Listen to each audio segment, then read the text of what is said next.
setengah tabung Z sama dengan akar 4 min X kuadrat yang terproyeksikan pada S. Berarti S ini sebagai batas.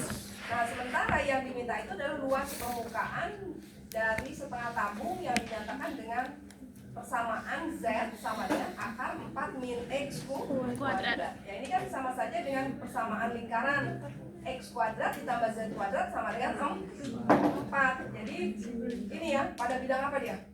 Lingkaran pada bidang Z sama dengan 4 min X kuadrat. Pada bidang apa? X.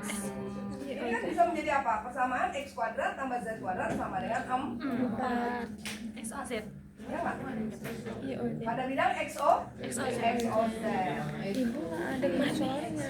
Nah, jadi ini adalah permukaan dari setengah tabung yang positif. Z-nya positif, berarti Z positif itu yang A-nya di bagian atas.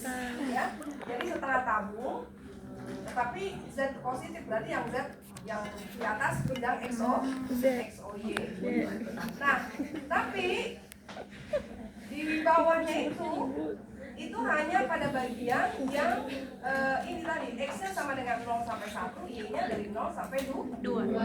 Jadi ini kan tabung nih.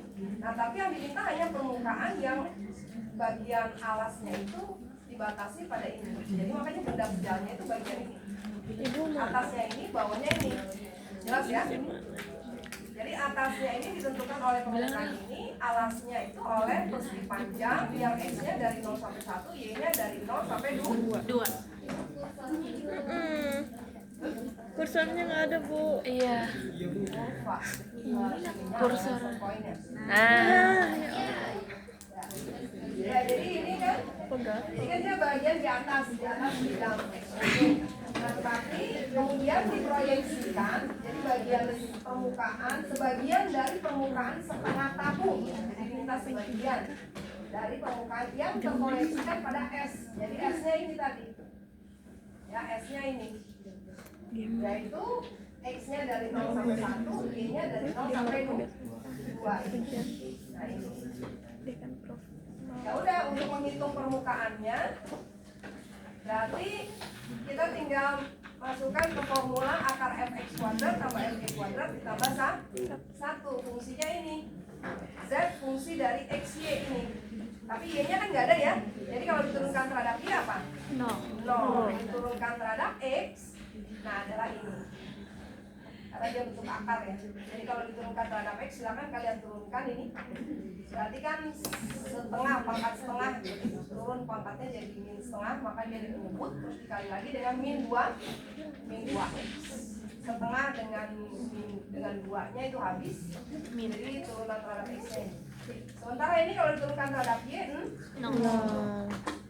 ya udah, berarti dimasukkan ke sini, kalau dikuadratkan jadinya seperti ini, tambah 0, lalu ditambah 1 atas daerah S. Nah, daerah S-nya tadi dia berbentuk persegi panjang. Nah, ini setelah disederhanakan ya. Jadi di sini dijadikan 4 min X kuadrat per 4 min X kuadrat, maka di sini 4-nya diakarkan jadi 2. Jadi hanya ada pada pembilang itu saja. Nah, ini sebagai batasnya. Ya udah, ini dihitung seperti biasa. Adalah bentuk integral dari rumus dasar A ke sinus ya, jadi akar A kuadrat min U kuadrat. Oke, ini selanjutnya tinggal hitung aja. Lalu dimasukkan batasnya, Y-nya dari 0 sampai 2, X-nya dari 0 sampai 1. Gitu ya. Nah, sekali lagi, teknik pengintegralan, rumus dasar dari integral itu jangan lupa ya, nanti diingat lagi. Oke ya, jadi ini proses pengintegralannya menggunakan rumus dasar dari A ke sinus. Lagi contoh